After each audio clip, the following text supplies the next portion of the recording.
my name is Andrew. Everybody, my name is Andrew. Hey everybody, my name is Andrew. Hey everybody, my name is Andrew. Alright, hey everybody, my name is Andrew. My name is Andrew. Hey everybody, my name is Andrew.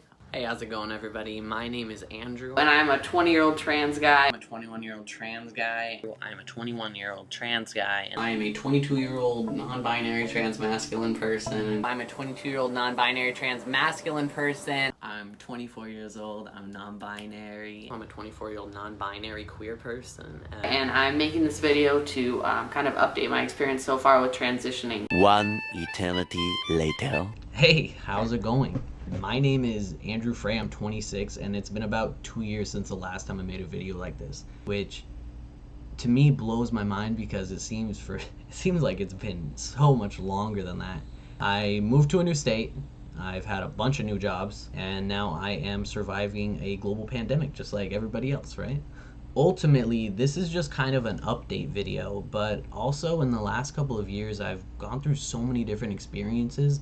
I feel like I have a lot of really cool insights on just transitioning while in early adulthood and how, taking big risks can pay off and how, LGBTQ people can just survive and make it regardless of the circumstances. So I did kind of want to go over that. I've also received a ton of different questions across like all my different social media platforms, whether it's Instagram or Twitter or Twitch, which is what I'm on now. I'll put links for all of that down below so you can access any of that. I also just wanted to share some of the things I'll be doing moving forward. Really quick, I just want to acknowledge the fact that, a lot of my luck does come with the fact that I do have a systemic advantage of being a white, masculine presenting person. For, black transgender people, they would not have the same experiences that I would have, and in situations where I was able to scrape by, might not have been the same exact thing on the other end, whether that was housing discrimination or employment discrimination or any other form of discrimination that comes with being somebody who is not white, somebody who does not fit society's bill of male or female. So as a lot of you know, or maybe just some of you know, I actually grew up in Washington State. About 4 or 5 years ago, I ended up hopping in a Jeep with my partner at the time, filling it with my animals, and I just took off. It was a 10-day drive between car problems and sickness and just stopping by and meeting people, and then I was in New York. To be honest, I had never seen anything like it. It was like I lived in a snow globe and all of a sudden I stepped out into the real world just by scale. I remember sitting in Penn Station the first time I was in New York City. I remember seeing everybody waiting for their train to hop on, whether it was like the Long Island Railroad or the New Jersey Transit or whatever. Everybody just fanned out waiting, watching. And I was like, people just stand here and wait for trains? It was more people than I had ever seen in my entire life. I remember walking through the streets just like, I can't believe that everywhere I turn there's more people. It's hard to explain if you're not somebody who grew up in a small town and then made that huge dramatic shift. But it took me a while to get used to, let me just be honest. It was a huge gamble. It was a gamble. I mean, we all know that for the most part, us LGBTQs, right? We're kind of like U-Haul relationships. A lot of times we just kind of hop into them, better or worse. We end up across the country, we end up in new states, we end up in new countries.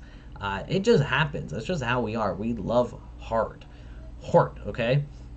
But it was a gamble. I made a video about 2 years ago. So after a couple of months, I ended my relationship with my ex, and there I was, couple of boxes. My cat, Mew. And it was just like being young again. I mean, to go even further back, when I grew up in Washington, I left home at 17 because of things that were going on there. And I kind of lived around for a couple of years after that. I mean, I would say probably a good 2 years where I was sleeping in cars. I was sleeping on my friends' floors until I was able to actually make enough money to get a place of my own. So all of a sudden, I had a box of things and my cat, and I was just like, what am I supposed to do? I'm in this city. I was on Long Island, so not the same as the city, but I'm in this place that's bigger than I've ever even imagined things could be. And I need to find my way, and I have relatively not much. I had a broken down old car, which I drove around, not in the most legal way. I had, a number of crappy jobs that really was not something I could live off of. It really sucked. I'm so glad I'm on the other side of it and I'm better for it, but let me just say, it sucked. For anybody going through it, it fucking sucks sometimes. That's just how it is. It blows. It is the worst. I was hungry.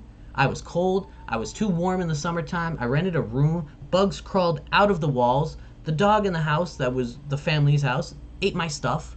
You know, it sucked. It sucked. It was bad, okay? I remember this particular walk I would take. I'd be heading from one of my crappy jobs at a pizza spot. I worked there literally because I could make the food and I could just eat it, and that's most of what I ate. I remember this walk back. I'd be looking, there were a bunch of trees on the side. The sky always looked really nice. Always had, like, it just looked good. And I tried so hard to imagine, like, what my life could be like. I could not even conjure it. And if I could see where I am at now, it would have been honestly just a huge comfort to know that something was about to give. Something giving actually took another move. So I jumped from New York because I had nothing going for me here. Honestly, I have no family out on the East Coast, have no career. I didn't have like a massive friend group that I was like very attached to. Most of my friends live across the country or across the world. I met Maisha, my now fiance, and you know, she lived with me for a little while, and we realized we both had to get out of the spot in New York. Let's just do it. Let's get a place together. And even though, you know, her story is hers to tell, and I won't tell it all here. Maybe I can get her on and we can have a conversation and share that information whenever she's comfortable. But basically, we made the move back, piled everything into U-Haul literally the last day I had to leave, a little over a year ago. Now, I had to leave a month before I could actually move into the apartment. So in that time between there, I slept in the car, slept in different houses. We ended up here. We didn't even have a bed for a couple days. We laid this giant cushion on the ground and we layered it in blankets and we would just crash on it. And you know what? Best experience of my life, hands down. Let me just say, if you're somebody who has had so much housing insecurity that you finally get to walk through your own apartment, and even if it's not perfect, you get to lay down and feel safe, and you get to know like your food is safe, anywhere you step out you're safe, people in there actually care about you. There is nothing better than that feeling, and I just want to attest to that. So at first when I moved here, I worked 2 different jobs. I was working in a gym as a trainer, it's my background, and or one of them with sales, and I was also working in a bar. I was doing the night shift. Well, I was doing the 4 p.m. until like whenever they wanted to actually cut me loose after I cleaned literally everything. I was a bar back. I was a little bar boy. I wasn't a cool bartender. It wasn't like Coyote Ugly. I wasn't like flipping bottles. No, I was just cleaning up stuff and doing all the grunt work. I did that while training.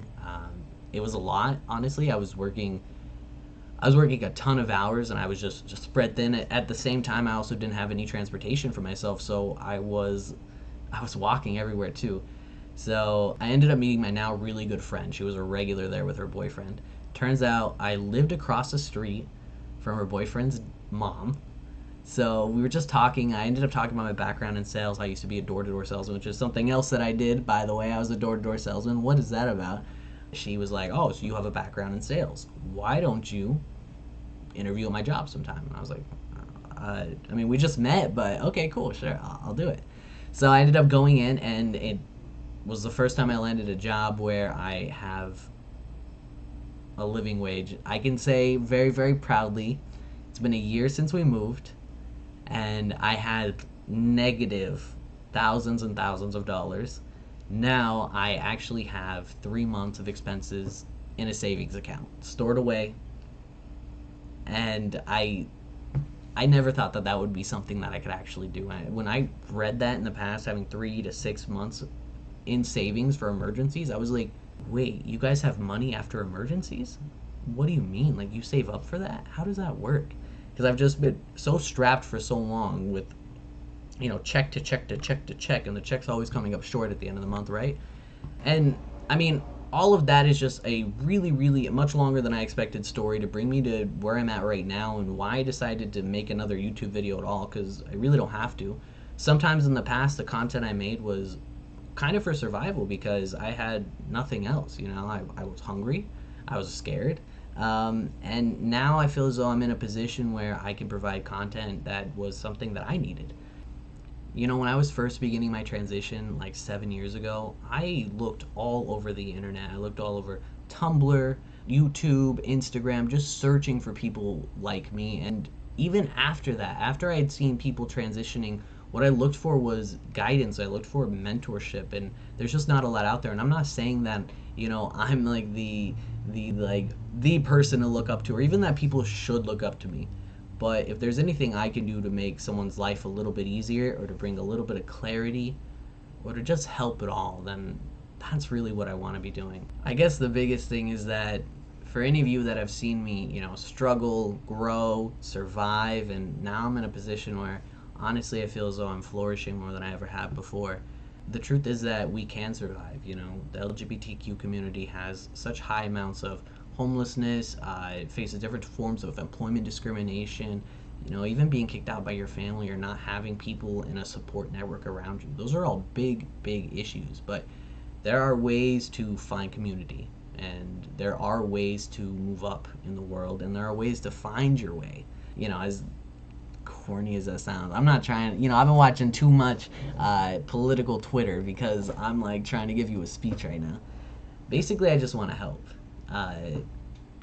Yeah, I just want to help people.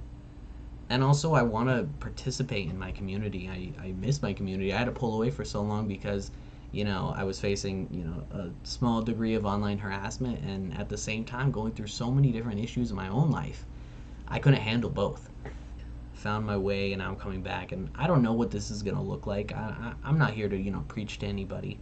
But I do want to find a way to engage. I do want to find a way to create. I do want to find a way to show that you can make it through that to that other side. Like, I used to imagine so many different points in my life where I couldn't have imagined anything getting better, but it does. You know. With that being said, I just want to say thank you. Over the last couple of years, for most of my transition, I've received so much community support, and I've tried so hard to pour that back out. As soon as I found my way and I figured out like my own cash flow, I've been trying to pay it right back out to the community. I'm so grateful. And, you know, I've always done fundraising, and if there's anything anyone else needs help with, if there's anything I can talk about, share, provide insights on, or have a conversation about, please feel free to contact me. Again, all my socials are right there. I have a ton of videos that are going to be coming on the way. Special thanks to Alex, or Short Nubs, for making my life so much easier by editing all my videos. This was one of the biggest holdups for me in the past, was not knowing how to edit and not wanting to watch myself. So Alex, thank you so much. Additionally, if you liked this video, if you want to come and hang out and talk, I'm on Twitch Monday, Wednesday, and Friday from 6 to 9 p.m. EST. But usually just kind of the evening. Sometimes I run a little bit late, but that's generally what it is. Thank you so much. I hope you're all safe. I hope you're all taking care of yourselves, and we'll talk again soon.